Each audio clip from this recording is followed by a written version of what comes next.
right, so this is how the war is shipping out, okay? So the red is the Israelis and the Americans, the yellow are the Iranians. And as you can see, the Iranians are attacking everywhere, primarily Israel, okay? But also, as you can see, a lot of focus on Bahrain and Qatar. And again, the intention is to destabilize the economy and the government. Okay, it's to try to get as much instability as possible.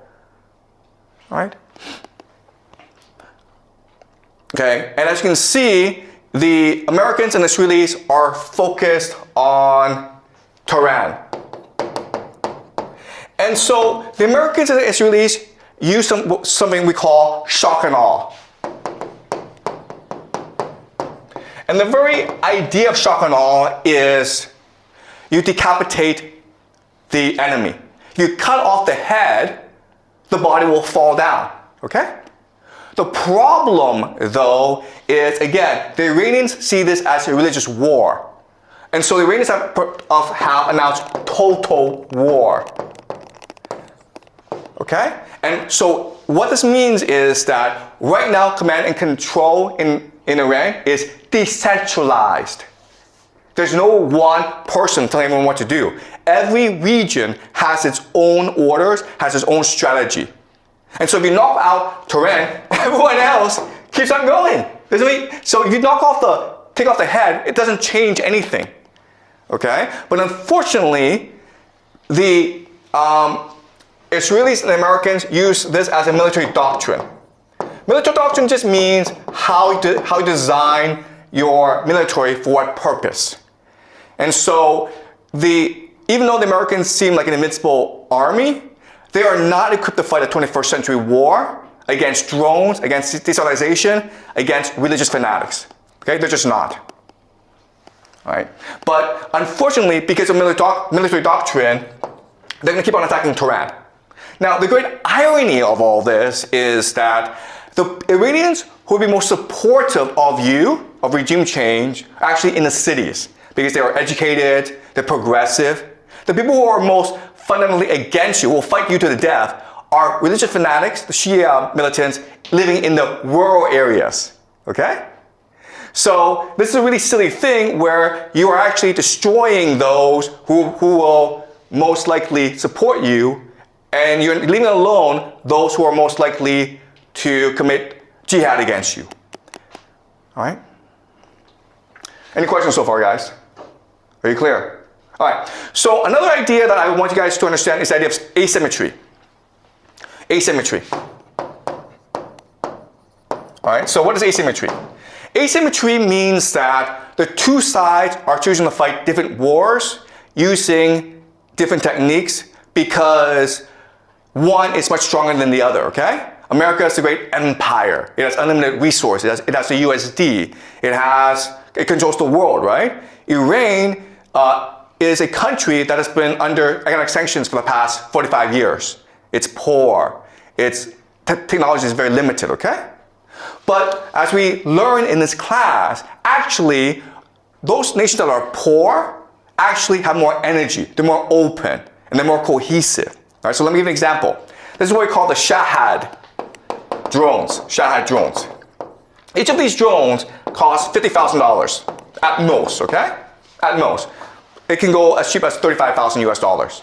But one of them is $50,000. As you can see, you can fit a lot of these drones to a truck that can go anywhere in Iran, and they can hide anywhere. All right? So the thing to understand is, first of all, these drones are cheap. They're easy to make. They make about 500 a day.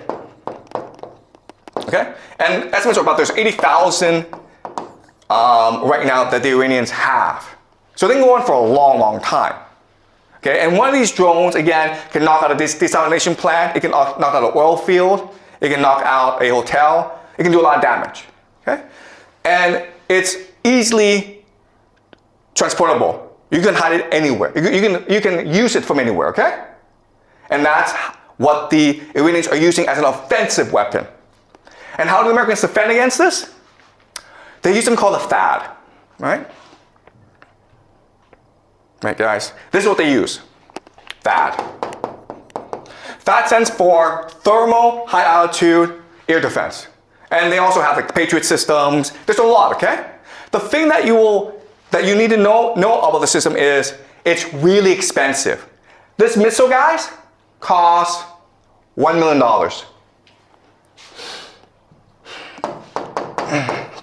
$1 million.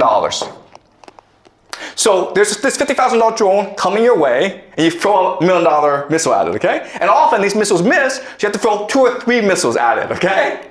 So you're spending $2 to $3 million on each $50,000 that the Iranians spend. That's kind of silly. Second thing you'll notice is that this thing is really big and really slow. And therefore, you can't really move it around. Therefore, it's pretty easy for the Iranians to spot where this is and attack it. And then when these things blow up, that's a lot of money, guys. Okay? Then you're like, what? But this makes no sense. You know the Iranians have drones. They've had drones for like 10 years. You've also seen drones used in the Russia-Ukraine war to devastating effect. Why don't the Americans know this? Why did they prepare? Okay, and again, it has to do with military doctrine. Because military doctrine determines how you fight a war, it determines on your bureaucracy, and it determines how you spend your resources, okay?